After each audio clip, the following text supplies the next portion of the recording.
Chapter 10. I walked down the hall in a daze. Dally had taken the car, and I started the long walk home in a stupor. Johnny was dead. But he wasn't. That still body back in the hospital wasn't Johnny. Johnny was somewhere else. Maybe asleep in the lot, or playing the pinball machine in the bowling alley, or sitting on the back steps of the church in Windricksville. I'd go home and walk by the lot, and Johnny would be sitting on the curb smoking a cigarette, and maybe we'd lie on our backs and watch the stars. He isn't dead, I said to myself. He isn't dead. And this time my dreaming worked. I convinced myself that he wasn't dead. I must have wandered around for hours, sometimes even out into the street, getting honked at and cussed out. I might have stumbled around all night except for a man who asked me if I wanted a ride. Huh? Oh, yeah, I guess so, I said. I got in. The man, who was in his mid-20s, looked at me. You all right, kid? You look like you've been in a fight. I have been. A rumble. I'm okay. Johnny is not dead, I told myself, and I believed it. Hate to tell you this, kiddo, the guy said dryly, but you're bleeding all over my car seats. I blinked. I am? Your head. I reached up to scratch the side of my head where it had been itching for a while, and when I looked at my hand, it was smeared with blood. Gosh, mister, I'm sorry, I said, dumbfounded. Don't worry about it. This wreck's been through worse. What's your address? I'm not about to dump a hurt kid out on the streets this time of night. I told him. He drove me to my house, and I got out. Thanks a lot. What was left of our gang was in the living room. Steve was stretched out on the sofa, his shirt unbuttoned and his side bandaged. His eyes were closed, but when the door shut behind me, he opened them, and I suddenly wondered if my own eyes looked as feverish and bewildered as his. Soda had a wide cut on his lip and a bruise across his cheek. There was a Band-Aid over Derry's forehead, and he had a black eye. One side of Two-Bit's face was taped up. I found out later he had 4 stitches in his cheek and 7 in his hand, where he had busted his knuckles open over his Socha's head. They were lounging around, reading the paper and smoking. Where's the party, I thought dully. Weren't Soda and Steve planning a party after the rumble? They all looked up when I walked in. Derry leaped to his feet. Where have you been? Let's don't start that again, I thought. He stopped suddenly. Ponyboy, what's the matter? I looked at all of them, a little frightened.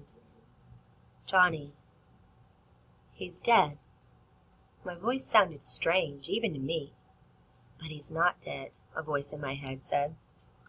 We told him about beating the Sochas, and I don't know. He just died. He told me to stay gold, I remembered.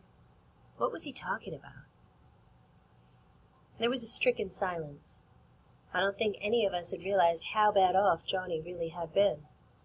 Soda made a funny noise and looked like he was going to start crying. Two-Bit's eyes were closed and his teeth were clenched, and suddenly I remembered Dally pounding on the wall. Dallas is gone, I said. He ran out like the devil was after him. He's going to blow up. He couldn't take it. How can I take it? I wondered. Dally is tougher than I am. Why can I take it when Dally can't? And then I knew. Johnny was the only thing Dally loved. And now Johnny was gone. So he finally broke, Two-Bit spoke everyone's feelings. So even Dally has a breaking point. I started shaking. Derry said something in a low voice to Soda. Ponyboy, Soda said softly, like he was talking to an injured animal, you look sick. Sit down. I backed up, just like a frightened animal, shaking my head. I'm okay. I felt sick. I felt as if any minute I was going to fall flat on my face, but I shook my head. I don't want to sit down. Derry took a step toward me, but I backed away. Don't touch me, I said. My heart was pounding in slow thumps, throbbing at the side of my head, and I wondered if everyone else could hear it. Maybe that's why they're all looking at me, I thought. They can hear my heart beating. The phone rang, and after a moment's hesitation, Derry turned from me to it. He said, hello, and then he listened. He hung up quickly. It was Dally. He phoned from a booth. He's just robbed a grocery store, and the cops are after him. We gotta hide him. He'll be at the lot in a minute. We all left the house at a dead run, even Steve, and I wondered vaguely why no one was doing somersaults off the steps this time. Things were sliding in and out of focus, and it seemed funny to me that I couldn't run in a straight line. We reached the vacant lot just as Dally came in, running as hard as he could from the opposite direction. The wail of a siren grew louder, and then a police car pulled up across the street from the lot. Doors slammed as the policeman leaped out. Dally had reached the circle of light under the street lamp, and skidding to a halt, he turned and jerked a black object from his waistband. I remembered his voice. "I've been carrying a heater. It ain't loaded, but it sure does help a bluff." It was only yesterday that Dally had told Johnny and me that. But yesterday was years ago, a lifetime ago. Dally raised the gun, and I thought, "You blasted fool! They don't know you're only bluffing." And even as the policeman's gun spit fire into the night, I knew that was what Dally wanted. He was jerked half around by the impact of the bullets, then slowly crumpled with a look of grim triumph on his face. He was dead before he hit the ground. But I knew that was what he wanted. Even as the lot echoed with the cracks of shots, even as I begged silently, "Please, not him and Johnny both," I knew he would be dead, because Dally Winston wanted to be dead, and he always got what he wanted. Nobody would write editorials praising Dally. 2 friends of mine had died that night, one a hero, the other a hoodlum. But I remembered Dally pulling Johnny through the window of the burning church. Dally giving us his gun, although it could mean jail for him. Dally risking his life for us, trying to keep Johnny out of trouble.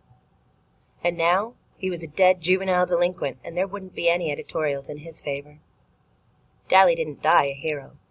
He died violent and young and desperate, just like we all knew he'd die someday. Just like Tim Shepard and Curly Shepard and the Brumley boys, and the other guys we knew would die someday. Johnny was right. He died gallant. Steve stumbled forward with a sob, but Soda caught him by the shoulders. "Easy, buddy, easy," I heard him say softly. "There's nothing we can do now." Nothing we can do. Not for Dally, or Johnny, or Tim Shepard, or any of us. My stomach gave a violent start and turned into a hunk of ice. The world was spinning around me, and blobs of faces and visions of things past were dancing in the red mist that covered the lot.